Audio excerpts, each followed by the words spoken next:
when you become famous, what happens is you can't go to a restaurant with your wife or your kids. And so that lack of privacy becomes your family has to share you with the world. Now I know we think money it just satisfies everything. Oh, you got money though. Like, yeah, but money does not solve every problem in your life because your kids may just want to know you as daddy right now. Your kids may just want to know you as mommy right now. But when you go in public, you can't go nowhere because it's like, oh man, somebody gonna recognize me and it's gonna be a whole thing. Or when I go to the mall, I gotta shut them all down. And maybe that sounds cool when you rapping it in a song, but most of us want to go to the mall and actually just be shopping in public like a regular person. So fame causes you to lose that privacy as one of those things. The second kind of fame, as we explore this idea of why would anybody want to be famous, um, is this identity and relevancy. You know, when you become famous, your entire identity becomes wrapped up in the fact of whether or not you are relevant. And then you got to do things to remain relevant. You know how they say, like, no news is bad news or whatever. So even when some controversial story comes out about a celebrity, sometimes they look at it as a good thing because why? Because people are talking about them, outlets are tweeting about them, or whatever it may be. And that attention is something that you could typically transfer into dollars and opportunities. So a lot of times, I've heard famous people really be happy as long as they're relevant. But think about that when your identity, when being you just ain't enough. And when I talk about why would anybody want to be famous, these are the things we're chasing when, like I said earlier, in order to get the positive things of fame, it doesn't require fame. It just doesn't. Maybe in some regards, but to make money doesn't require fame. To be the best doesn't always require the absolute fame. Like there are ways to be successful without being famous. And that's part of the point that I'm making here is that we should not just be automatically chasing fame as if it's going to solve life problems because fame comes with a lot of issues that we see every day. They write in our face. We read the stories. We watch the news. We watch the podcast and listen to people. But I don't know if we actually hearing them when they talk about their problems. When your identity is wrapped up in being relevant, you can lose who you are. I could tell you like this. How many celebrities have you seen come in looking one way and then they got to get this plastic surgery done? They got to get this done to themselves. They got to start dressing like this or acting like that. And so many people they're unrecognizable because they've been chasing this drug of fame, trying to be relevant to a bunch of people who don't even care about them. That's a tough way to live, especially when you were fearfully and wonderfully made in the image of God, especially when there is hope in Christ to fill the void where you can have peace and contentment in who you are and who he made you. Doesn't that sound like something that should be chased over fame? Doesn't it sound like a better idea to chase contentment and true happiness and peace with yourself as you are than to try or have to become some version of yourself to please the masses of people in the world where you end up having, more people that know you, but less deeply? And so that's ultimately the number one issue I have with fame is that it's so surface level.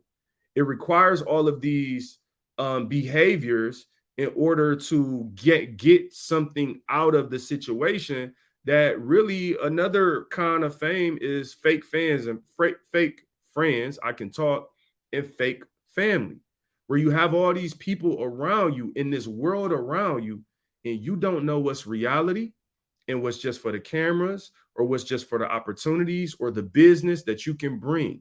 Once you become a business, then you get treated like a business and you now have struggles being treated like a person. See, a lot of people always talk about the positive side of branding and all of that stuff, but it's like, yo, once you become a brand, you lose your humanity because you are the brand now. You feel me, Mia? What up, sister? It's like a drug. And so then now, once you become addicted to the validation of people or addicted to being relevant, now you have to constantly do things simply so that people can like you. Man, when I tell you that seems like a horrible way to live for me.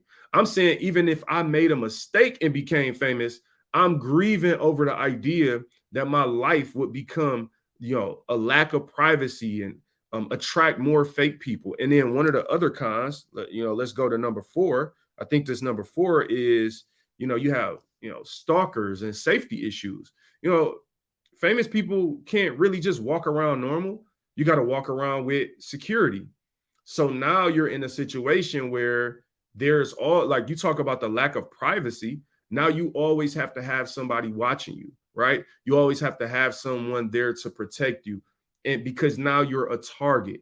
Now there's all these crazy people in the world. I mean, people crazy regardless, you know what I'm saying? But you got all these people out here in the world who now are watching you, and you don't know how many stands are out there, how many weird, crazy people that's watching your every move. So at the end of the day, that's something else that's like, I'm gonna just pause right there and ask the question, why would anybody want to be famous?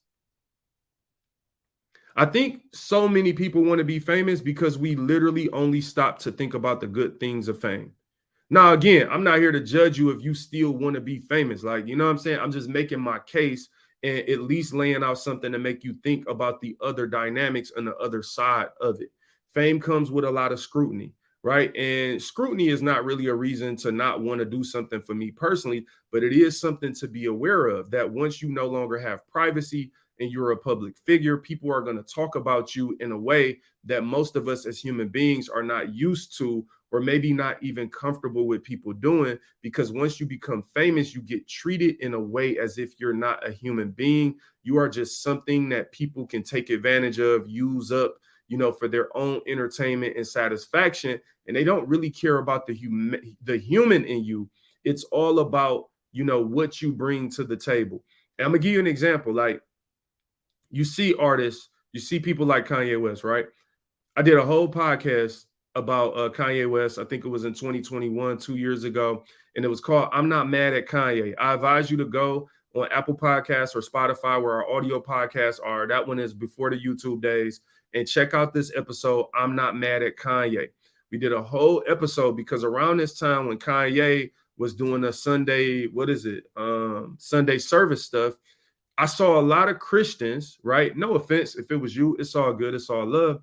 But I saw a lot of Christians flock to that. And I remember asking people, like, are you flocking to that because you're flocking to God? Or you're flocking to that because it is a celebrity and it's Kanye West?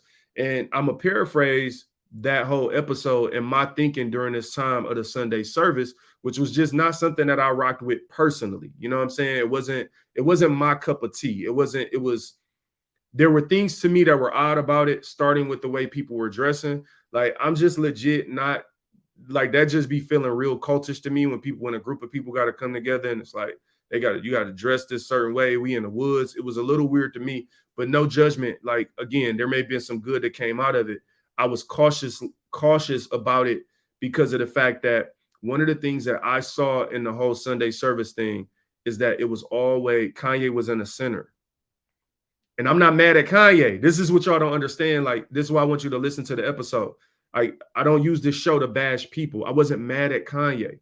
What the real disturbance to me was Christians, is that celebrity is so blinding, and we covet celebrity so much. We want to be around a celebrity so much that even when they're not making the best decision for themselves, we take advantage of them. And again, you rate people for their talent. Like, figuratively speaking, not literal. Like, you're taking their talent from them and leaving them just in the pieces of who they are. But what I saw was, like, I remember I saw Kanye at this church and he had on sunglasses on the inside and he was doing a freestyle. And I remember thinking, like, yo, like, maybe he's really a Christian. But there becomes a process of assimilation into Christianity where someone needs to now teach you how to walk it out. You need to have